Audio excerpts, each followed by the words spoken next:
വാര്യർ സാറേ, അവൻ സമ്മതിച്ചോ? ടീച്ചറിന്റെ നിർബന്ധം കൊണ്ടാണ് ഞാൻ അവനെ സമ്മതിപ്പിച്ചത്. എല്ലാം അറിഞ്ഞിട്ടും ഒന്നും അറിയാത്തവനെ പോലെ ഞാൻ അവനെ കൊണ്ട് സമ്മതിപ്പിച്ചു. ഒരു മുറിവുണങ്ങാൻ അതിൻ്റെതായ സമയമുണ്ട്. അതൊക്കെ ശരി തന്നെ. ഒരു പെണ്ണിന്റെ മുറിവ് മറ്റൊരു പെണ്ണിനെ മാറ്റാനാവും. വാര്യർ സാറേ, ഈ ബന്ധത്തെ പറ്റി പറയുകയാണെങ്കിൽ ഇട്ടുമൂടത്തക്ക സ്വത്ത്, IT കമ്പനിയിൽ ഉയർന്ന ശമ്പളം, അതിസുന്ദരി, ആര് കണ്ടാലും ഒന്ന് മോഹിക്കും. എല്ലാം ശരി തന്നെ. വിവാഹം കഴിക്കാൻ രവിക്ക് സമ്മതവുമാണ്. ആദ്യം അവർ പരസ്പരം ഒന്ന് കാണട്ടെ, ബാക്കിയൊക്കെ അതിനുശേഷം. എന്നാ ഞാൻ ഇറങ്ങട്ടെ. ഇതുവരെയുള്ള കഥ നിങ്ങൾക്ക് ഇഷ്ടപ്പെട്ട് കാണുമല്ലോ. രവി നാട്ടിൽ തിരിച്ചെത്തിയതോടെ സുമതി അമ്മ എൻ്റെ വിലക്കും നീക്കി. കാരണമുണ്ടേ, പെണ്ണ് കാണാൻ കൊണ്ടുപോകാൻ ഒരാൾ വേണ്ടേ? മോനെ, ദാ വാര്യർ സാറിനോട് ഇന്ന് ചെല്ലാന്നല്ലേ പറഞ്ഞത്?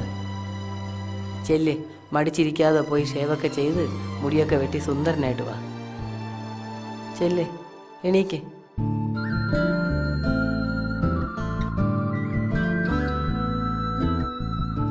പെണ്ണ് കാണലെന്ന പ്രതിഭാസത്തെപ്പറ്റി വലിയ പ്രതീക്ഷയിലായിരുന്നു ഞാൻ. പക്ഷേ ഇങ്ങനെ പെടുവെന്ന് ഞാൻ വിചാരിച്ചില്ല.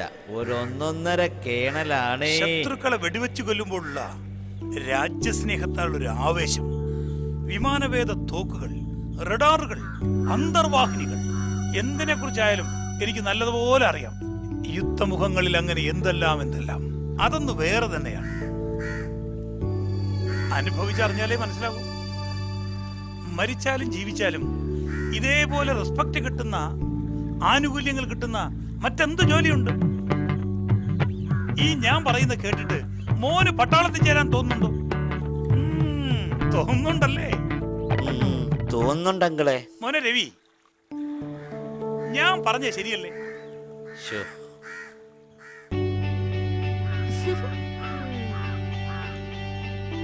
Army life is different. അച്ഛാ, ഇവര് മിലിറ്ററി ചേരാൻ വന്നതോ എന്നെ പെണ്ണ് കാണാൻ വന്നതോ? ഞാൻ ആ കാര്യം മറന്നുപോയി. അയ്യോ, മോള് വാ. ജോർജേ, വരൂ. ആഹാ, ആരും ഇതുവരൊന്നും കഴിച്ചില്ലേ? വാ ജോർജേ, നമുക്ക് അകത്തിരുന്ന് കുറേ കാര്യങ്ങൾ ഇനിയും പറയാനുണ്ട്. നിന്റെ സമയം കൊള്ളാടാ. ഇതിനേക്കാൾ നല്ലത് ഞാൻ കുർബാനയ്ക്ക് പോയാ. അച്ഛൻ ബോറടിപ്പിച്ചല്ലേ? അച്ഛൻ അങ്ങനാ, മിലിറ്ററിയിലെ കാര്യം പറഞ്ഞാ പിന്നെ നിർത്തത്തില്ല.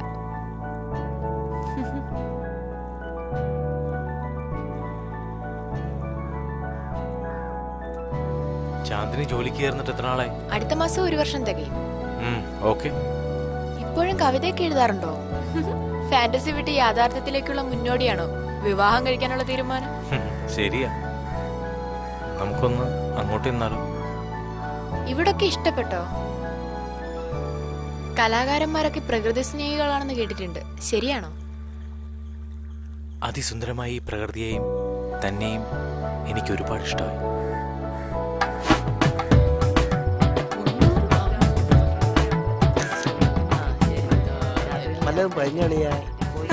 പോടാ, പാതിപ്പിക്കാൻ നിൽക്കുന്നു.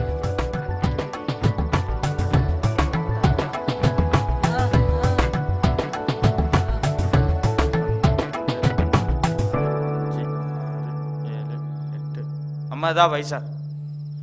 ഇതെന്തിനാടാ എനിക്ക്? നീ വെച്ചോ, വെച്ചോ, വെച്ചോ. എനിക്ക് വേണ്ട, വച്ചോ.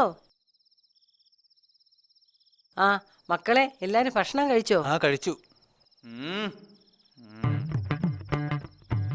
ഇനി പഴയതുപോലെ ഒന്നും അല്ല. നിങ്ങൾ കറക്കമൊക്കെ കുറച്ച് കുറയ്ക്കണം. ശരി അമ്മേ. രവിയെ ഇനി ഇങ്ങനെ ശല്യപ്പെടുത്താൻ പറ്റത്തില്ല. ഇല്ലമ്മേ, ഞങ്ങൾ ഇനി വരുന്നേ ഇല്ല. ഇനി ഈ ഭാഗത്തോട്ടേ വരും. ഇനി പഴയതുപോലെ ഒന്നും പറ്റില്ല മക്കളെ. പോട്ടെ അമ്മേ. പോയിട്ട് പോ മക്കളെ. ആ പൊട്ടൻ ജോർജ് രക്ഷപ്പെട്ടു. എല്ലാ കുഴപ്പവും അവനാ ഉണ്ടാക്കുന്നത്. കുറ്റം മൊത്തം നമുക്കും. അവൻ എന്തിയാടാ കോശി? ആരോടാ ചോദിക്കുന്നത്? അതെങ്ങനെയാ? ഇവന് കിളി 4 പറഞ്ഞത്.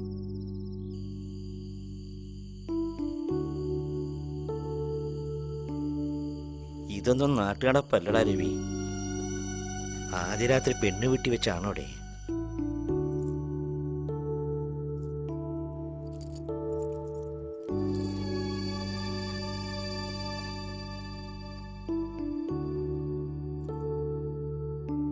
സംസാരിച്ച് തീർന്നില്ലേ? സമയം ഒരുപാടായി. നിന്റെ വിഷമം എനിക്ക് മനസ്സിലാവുന്നുണ്ടടാ. ഏയ്, എനിക്കൊരു വിഷമവുമില്ല ജോർജ്. എല്ലാം അമ്മയ്ക്ക് വേണ്ടിയല്ലേ ചെയ്യുന്നേ. ആ, അമ്മയുടെ സന്തോഷമാ എൻ്റെ സന്തോഷം. അവനെ വിടാൻ ഉദ്ദേശമില്ലേ ജോർജേ? സമയം കുറെ ആയി കേട്ടോ. ഞാൻ എത്തിക്കോളാം. എന്നാ ശരി. ജോർജ് പോകുന്നില്ലേ? അപ്പൊ കാണാം. ശരിടാ. ഓ, മറ്റാരേക്കാളും രവിയുടെ മനസ്സറിയാവുന്ന എനിക്ക് തല കുനിച്ചുള്ള അവന്റെ ആ പോക്ക് താങ്ങാവുന്നതിലും അപ്പുറമായിരുന്നു. എന്താവുമോ?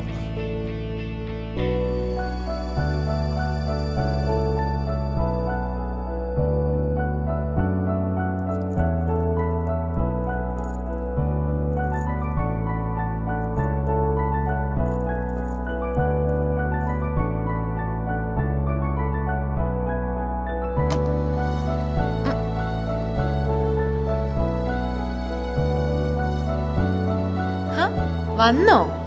ഇത് എവിടായിരുന്നു? കൂട്ടുകാരനോട് സംസാരിച്ചോണ്ടിരിക്കുവായിരുന്നോ? ഇനി പഴയതുപോലൊന്നും പറ്റില്ല.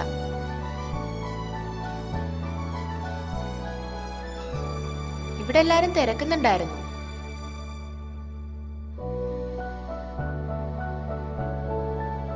എന്റെ ഫ്രണ്ട്സാ വിഷസ് അയച്ചേക്കുവാ. ഞാനൊന്ന് റിപ്ലൈ കൊടുത്തോട്ടെ പ്ലീസ്? ഒന്നും തോന്നല്ലേ. പറ്റിച്ചല്ല എന്നെ. ഞാൻ ഒരുപാട് പ്രതീക്ഷിച്ചായിരുന്നു, എന്നാലും വന്നില്ലല്ലോ. ആ, ഫംഗ്ഷനൊക്കെ ഇപ്പോഴാ കഴിഞ്ഞത്. ഒന്ന് പോ. ആ, സാരമില്ല, നീ പറഞ്ഞോ. ആ, ഇവിടെ ഉണ്ട്. പാവാ.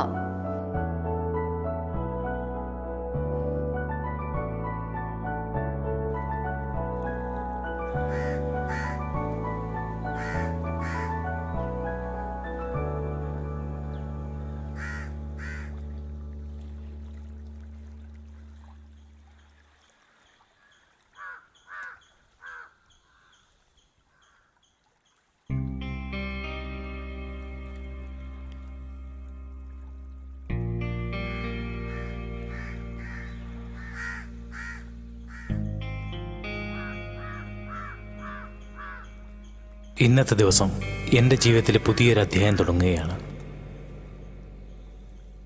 പ്രണയത്തെയും വിവാഹത്തെയും കുറിച്ചുള്ള എൻ്റെ വ്യത്യസ്തമായ കാഴ്ചപ്പാടുകളെയും സ്വപ്നങ്ങളെയും ബലികഴിച്ചുകൊണ്ടുള്ള ഒരു ദിനമായിരുന്നു അന്ന്. തനൂജയിൽ നിന്നുമുള്ള മുറിവ് എന്നെ സ്ത്രീകളിൽ നിന്നും പ്രണയത്തിൽ നിന്നും ഒരുപാട് അകറ്റി നിർത്തി. ഇനി ഒരു പെണ്ണിനെയും തനൂജയുടെ സ്ഥാനത്ത് കാണുവാൻ കഴിയില്ല. എന്നിട്ടും ഞാൻ വിവാഹത്തിന് സമ്മതിച്ചു. എൻ്റെ അമ്മയ്ക്ക് വേണ്ടി, അമ്മയുടെ സന്തോഷത്തിന് വേണ്ടി. ചാന്ദിനിയോട് നീതി പുലർത്തുവാൻ എനിക്ക് കഴിയില്ല എന്നറിയാമായിരുന്നിട്ട് പോലും സിനിമയിലെയും നാടകത്തിലെയും നായകന്മാരെ പോലെ അവളുടെ മുന്നിൽ ഞാൻ അഭിനയിച്ചു തകർത്തു. എന്നോട് തന്നെ ലജ്ജ തോന്നിയ നിമിഷങ്ങളായിരുന്നു അത്.